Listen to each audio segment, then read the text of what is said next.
गणेश चतुर्थी लोग बड़े धूमधाम से मनाते हैं। मेरा एक प्रश्न है, क्या असली गणेश को समझ पाए हैं?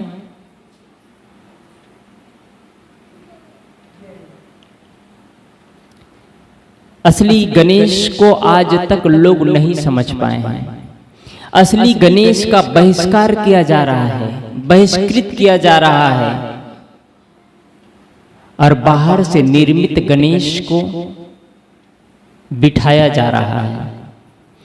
जितनी श्रद्धा, भक्ति और प्रेम से, जितनी लगन और उत्साह से उस गणेश के प्रति निष्ठा है, उतना ही भक्ति, प्रेम, लगन, उत्साह और निष्ठा के साथ असली गणेश के प्रति निष्ठा हो जाए तो आदमी का कल्याण हो जाएगा।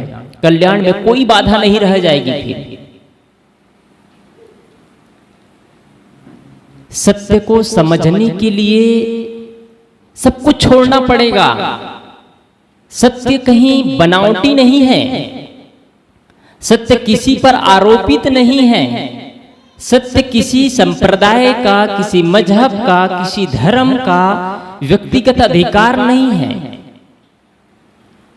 सत्य के लिए इन सारे अलंकारों को छोड़ करके, सारे विडंबना को छोड़ करके, सारे कर्मकांड को छोड़ करके सत्य को समझने के लिए अलग होना पड़ेगा। इन सबसे ऊपर उठना पड़ेगा। सत्य हमारी परंपरा के हिसाब से सत्य ये है कि हम लोग सद्गुरु, संतों, गुरुजनों का पूजा आरती करते हैं। लेकिन एक और उपासक है जो उपासना करते हैं, उनके हिसाब से हमारा आडंबर है। उनके हिसाब से मूर्ति की पूजा करना, पत्थर की, मिट्टी की मूर्तियों की पूजा करना, उसके हिसाब से वो सत्य है। किसी के हिसाब से सत्य है राम का पूजा करना, किसी के लिए सत्य है कृष्ण की पूजा करना, किसी के लिए सत्य है कबीर की पूजा करना। लेकिन हकीकत कहा जाए तो न उनका सत्य न हमारा सत्य। सत्य के लिए इन सारे अलंकारों से ऊपर उठना पड़ेगा। सारे निर्मित जो नियम हैं उनसे ऊपर उठना पड़ेगा, तब आप सत्य से परिचित हो सकते हैं। डर और भय में सत्य से मुलाकात नहीं हो सकता है। और जहां जहां डर और भय से सत्य से मुलाकात कराते हैं, धर्म से परिचय कराते हैं, वो सत्य नहीं है। डर होगा, भय होगा, वहां सत्य कहां आएगा? सत्य को समझ ही नहीं पाएंगे। इसलिए सद्गुरु कबीर साहब कहते हैं, सुनिए सबकी, निबेरिए अपनी, सारे लोगों के बातों को सुनो और निर्णय अपने विवेक बुद्धि के हिसाब से करो। क्या हम समझ पाए हैं आज तक गणेश को?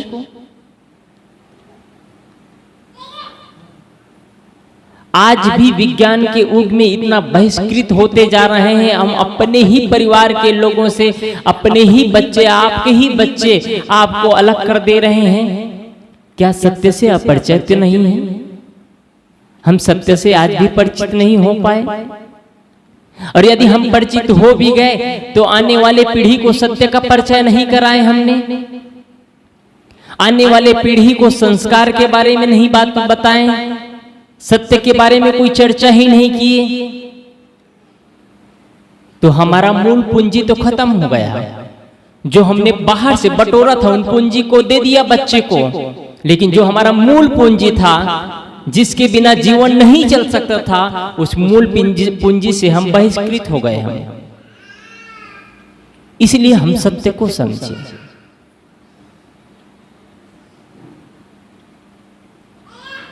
आज भी जो अपने को किसी परंपरा से जोड़ते हैं, किसी संप्रदाय से जोड़ते हैं, वो लोग भी कर्म कांड करने में पीछे नहीं रहते हैं।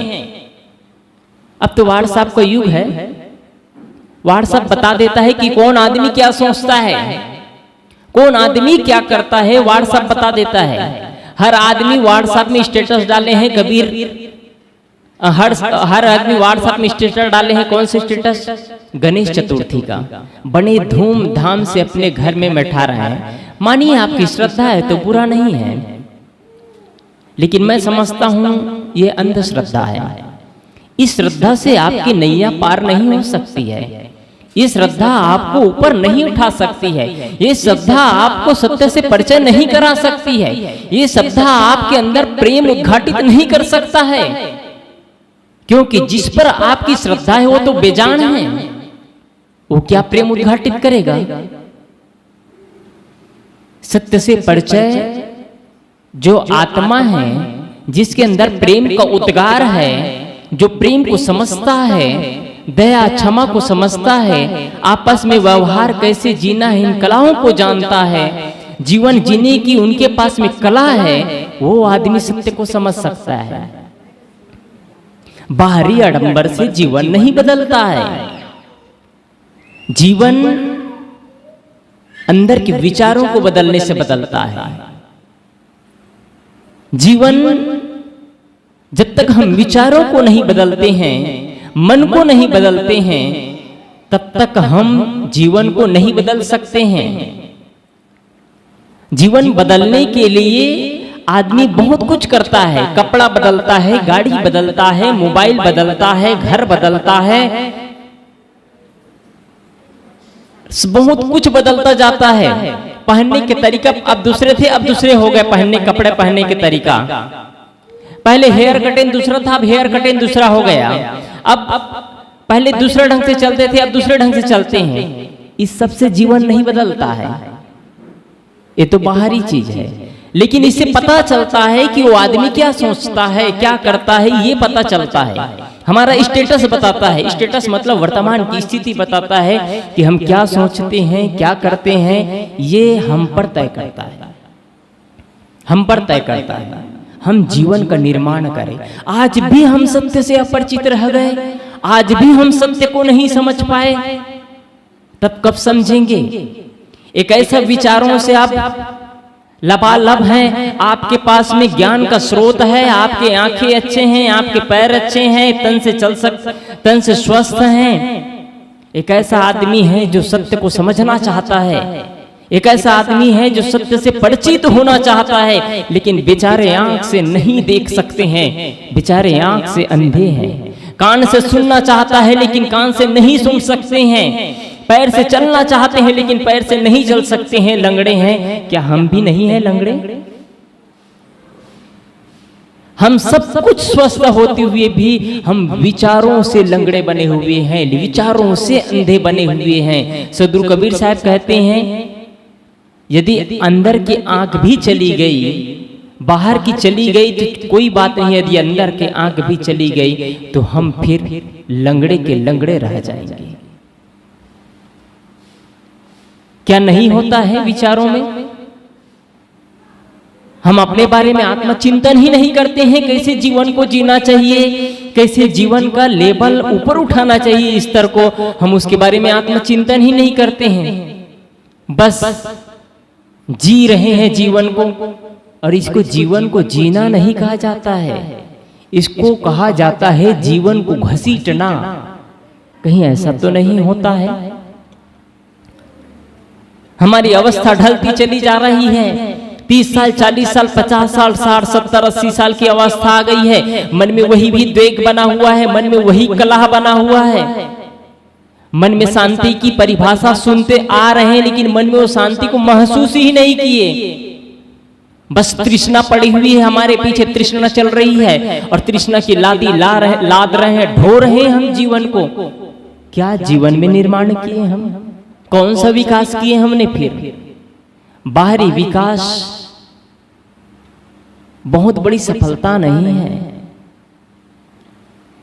मन का विकास हो, आंतरिक विकास हो, जीवन का विकास ये है। आप जिस परिवार के बीच में रहते हैं, जिस समाज के बीच में रहते हैं, वो लोग महसूस करें आपको कि इसके अंदर इंसानियत जगी हुई है, इसके अंदर प्रेम जगा है, ये मेरे पिता कहलाने योग्य है। आपके बेटे समझ पाए, आपके बच्चे समझ पाए कि आपके ये मेरे पिता योग्य हो चुके हैं। यदि आप आज पुत्र हैं तो आपके पिता समझ पाए कि वास्तव में मेरा पुत्र एक अच्छा पुत्र बन पाया है। समझ पाए आपके सासू, आपके बहू, आपके समझ पाए कि अच्छी बहू बन चुकी है, और आप बहू हैं तो आपके सासू को आप समझ पाए। नहीं तो बाहरी चीज बटोरते रहेंगे।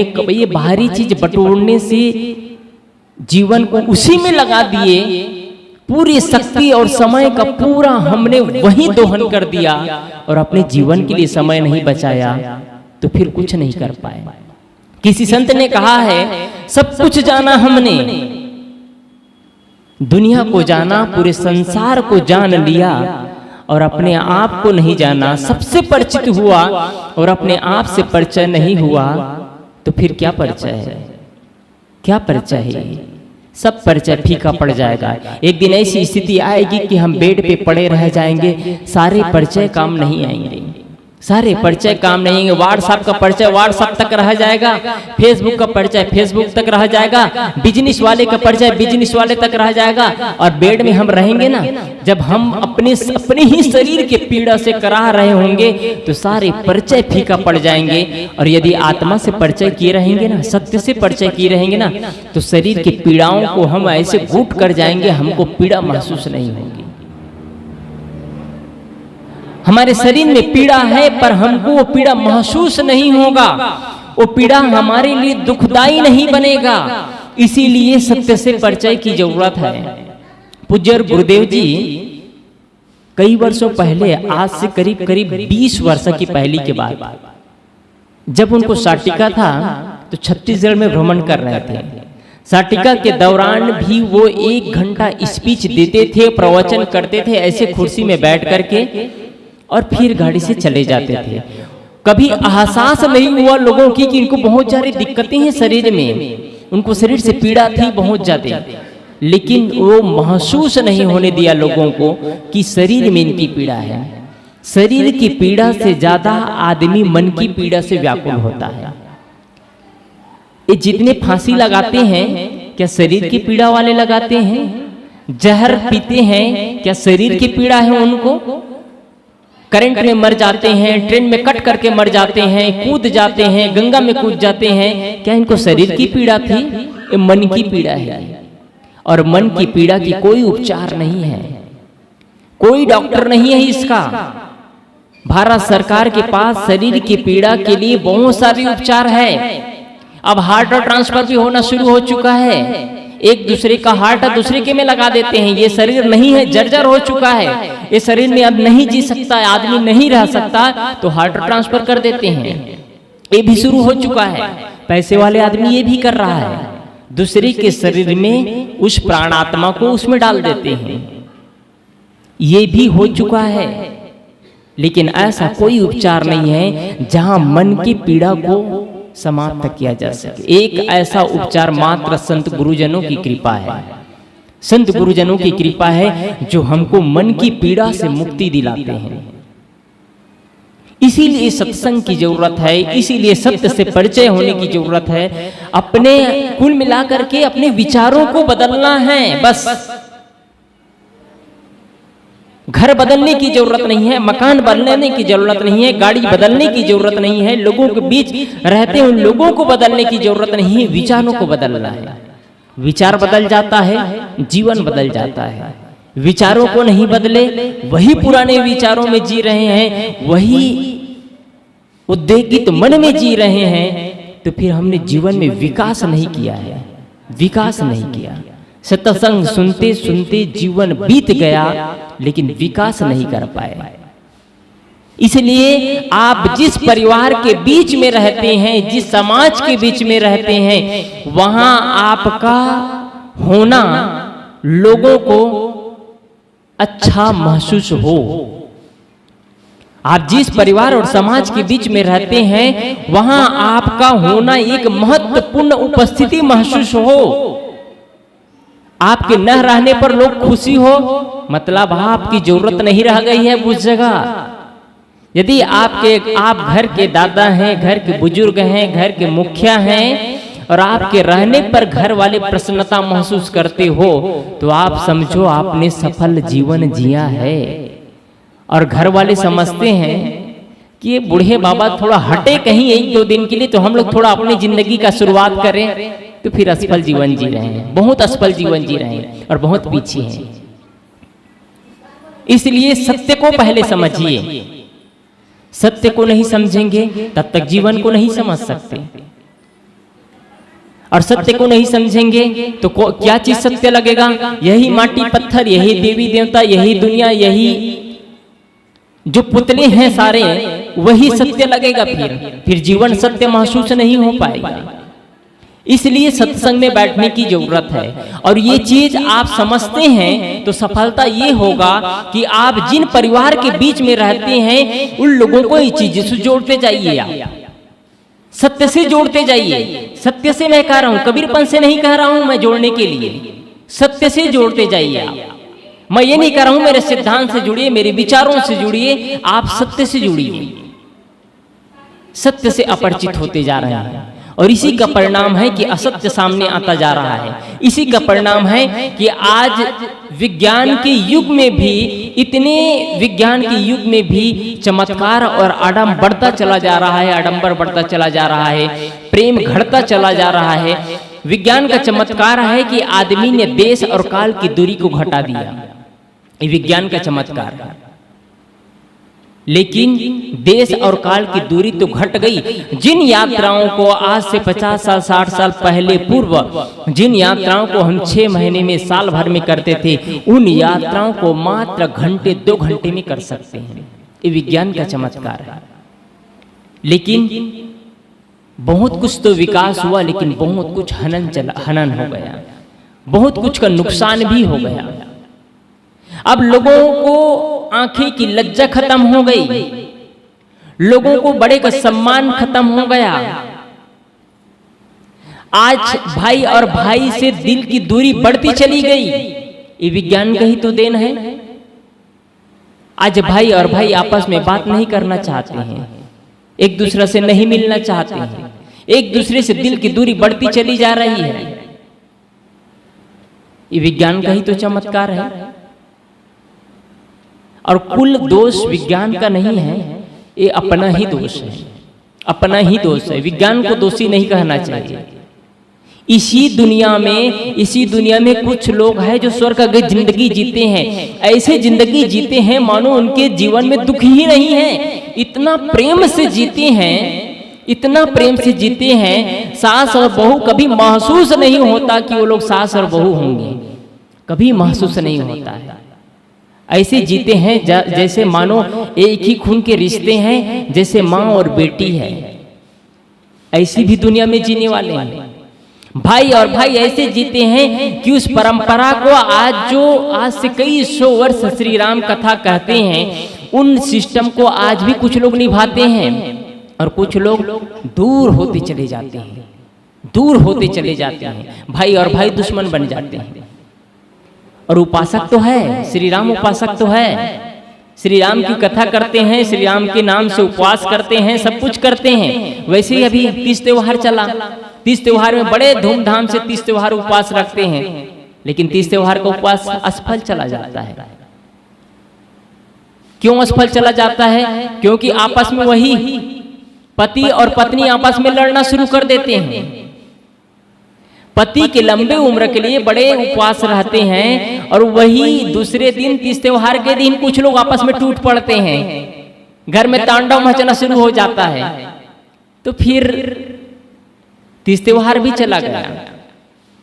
आपस में वही पति के लिए उपवास रहते हैं, लेकिन उसी पति को जिन्होंने जन्म दिया उस माँ और पिता के लिए श्रद्धा का भाव ही नहीं। वो लगते हैं दुश्मन जैसे लगते हैं। उनके सामने बात करना बड़ी मुश्किल हो जाता है। उनके सामने प्रेम से बात नहीं कर सकते, उनको सम्मान नहीं कर सकते। असफल हो गया कौन सा तीज त्योहार। अभी गणेश चतुर्थी मना रहे हैं। अभी साहब जी कह रहे थे पहले गणेश भगवान बिठाया जाता था तो बड़े प्रेम और श्रद्धा के साथ। अब गणेश भगवान क्या है? आपका गणेश भगवान तांडव मचाने के लिए हो गया है। डीजे चलाएंगे, कान फोड़ू डीजे, जो बीमार आदमी हो तुरंत हार्ट अटैक हो जाए, उनको मर जाए वो आदमी। मैं अभी पिथौरा में थे हम लोग, तो पहले गणेश ठंडा करते थे तो थोड़ा बाजा वाजा कर लेते थे। अब तो गणेश स्थापना करने के लिए भी इतना डीजे लगाया था। हम लोग रास्ते में घूम रहे थे तो क्या तांडव नहीं है तो क्या है? कोई गरीब आदमी हो और जिसको हार्ट की बीमारी हो, तो आदमी हार्ट की बीमारी जो उसका जो धड़कन है ना, उसी से वो आदमी मर जाएगा। क्या यही गणेश चतुर्थी है? बड़े श्रद्धा से प्रेम से पूजा और अर्चना करेंगे, लास्ट दिन इतनी दुर्दशा होती है, इतनी दुर्दशा होती है, सारी श्रद्धा मात्र 9 दिन रहती है, 9 से 10 दिन उसकी सारी श्रद्धा, और 10वां 11वें दिन देखेंगे ना तो कोई गेंद की तरह फेंक रहे हैं गणेश को, तो कुछ और कर रहे हैं। ये आप व्हाट्सएप में देखते हैं। इसलिए मैं कहा कि सत्य से परिचित है आदमी, अपरिचित है सत्य से। कोई फेंक रहे हैं तो कोई झूल रहे हैं, उसी में पानी बह रहे हैं, तांडव तो है ही। क्या इसे श्रद्धा कहा जाएगा? क्या इसी को श्रद्धा कहा जाएगा? ये गणेश चतुर्थी के लिए हुआ, तीज त्योहार के लिए वही भी है। आज बड़े धूमधाम से, बड़े ही मन की प्रसन्नता से आनंदित होकर के उपवास है। दूसरे दिन सास ससुर के साथ तांडव चालू हो गया, सास बहू का, खत्म। कौन सा तीज त्योहार का उपवास है? इसलिए सदगुरु कबीर ने कहा सत्य से परिचय इसलिए जरूरत है। किसी के नियम नहीं, किसी के आरोपित नियम से सत्य से परिचय नहीं हो सकता है। सत्य से परिचय होने के लिए इन सारे आरोपण को, सारे विडंबना जो आज बन रह चुकी है, ये मेरा, ये तेरा, ये इनका, ये बड़ा, ये छोटा, ये धर्म बड़ा, ये संप्रदाय बड़ा, ये हमारे मतपंथ बड़े, इनके मतपंथ छोटे, इन सारे आडंबर को काट करके आपको इन सबसे ऊपर उठना पड़ेगा। तब कहीं आप सत्य से परिचित हो सकते हैं, तब कहीं आप सत्य से परिचित हो चुके हैं। नहीं तो जीवन भर आप ऐसे ही जीवन को घसीटते रह जाएंगे। मैंने कहा अभी बीच में कि आपके तरीका को हम बतलाते हैं कि हम कैसे जीते हैं। हमारा एक क्रियाकलाप बताता है कि हमारी स्थिति क्या है, एक क्रियाकलाप बताता है। अभी अगले जगह प्रोग्राम था तो वहां गए थे, तो साहब जी कह रहे थे, पूज्य और साहब जी अभी आने वाले हैं, कहे कि हमारा मौन रहना भी बहुत बोलना होता है। मौन रहना भी बहुत बोलना होता है। क्या मौन रहता है वो आदमी बोलता है, लेकिन जो आदमी बोलता है उससे कहीं ज्यादा आदमी मौन होकर के बोलता है। कैसे बोलता है? एक आदमी बोलता है तो मीठा बोलता है, लेकिन एक आदमी मौन है और अंदर से क्रोधित है एकदम, तो उनके आंखें लाल लाल हो जाएगा, आंख बोलती है उनकी, उनके चेहरे बदल जाते हैं। उनका आंख बोलता है, उनके चेहरे बोलता है। कैसे बोलता है आदमी का? आदमी का हर क्रियाकलाप बताता है कि हर आदमी का मकान भी बोलता है। मकान कैसे बोलता है कि वो मकान कैसे बनाना चाहता है, मकान का उसका डाइनिंग रूम का स्टाइल क्या है, उसका बैठक रूम का स्टाइल क्या है, उनका बेडरूम का स्टाइल क्या है, उनका मकान बोलता है। उसको बुलवा कौन रहा है? हमारी ये अंतरात्मा बुलवाती है। हम जो फॉलो करते हैं ना, हम जो जीवन में जीते हैं, वो चीज बोलता है। हमारे हर क्रियाकलाप, हम घड़ी पहनते हैं वो भी बोलता है कि हमको घड़ी पसंद है। हम कपड़े पहनते हैं, जीन्स पहनते हैं, तो बोलता है कि ये जीन्स पहनना इस व्यक्ति को पसंद है। कोई हेयर कटिंग, कोई इधर कटिंग करता है तो कोई इधर कटिंग करता है, तो बोलता है कि इनका हेयर कटिंग स्टाइल बोलता है कि आदमी का विचार क्या होगा, विचार क्या होगा। एक आदमी अकेले चलना पसंद करता है, एकांत में रहना पसंद करता है, तो उनका ये एकांत में रहना पसंद करता है, मतलब वो बोलता है अंदर से कि मैं एकांत प्रिय आदमी हूं। एक आदमी है जो 4 लोगों की चुगली के बीच में रहता है, बोलता तो नहीं है, लेकिन 4 लोगों की चुगली के बीच में रहता है, तो वो बताता है कि आदमी को चुगली पसंद है, चुगली पसंद है। एक आदमी को खाने पीने में बड़े इंटरेस्ट रखता है, तो वो होटल में जाकर के खाता है, बोलता नहीं है, उनका क्रियाकलाप बोलता है, उनका क्रियाकलाप बोलता है। और ये सब कुछ आप तय करते हैं, आप तय करते हैं। आप जीवन का निर्माण करना चाहते हैं तो ये सारा बोलना धीरे धीरे किनारे चलता जाता है। फिर आपको एकांत, मौन, सत्संग, अध्यात्म, यही चीज प्रिय लगता है, नहीं तो सब फीका पड़ जाता है, सब फीका पड़ जाता है। एक आदमी साधारण जीना शुरू करता है तो उनको साधारण जीवन ही पसंद करता है। एक आदमी है बड़े टिप टाप में रहना पसंद करता है, अच्छे मोबाइल रखता है, टेबलेट रखता है, अच्छी गाड़ियां रखता है, तो वो भी चीज उनका बोलता है कि आप क्या चाहते हैं, क्या चाहते हैं। हर चीज बोलता है आपका, हर चीज बोलता है आपका। और जो आप करते हैं, जो क्रियाकलाप आपके बोलते हैं, उससे आपके आने वाले पीढ़ी को संस्कार मिलता है। वही चीज वो पीढ़ी सीखता है। इसलिए आप ऐसा बोले, ऐसा मौन होकर के भी ऐसा बोले कि आने वाले पीढ़ी को वो छाप पड़े, और यही सत्य से परिचित होना है। बोलिए सद्गुरु देव की जय।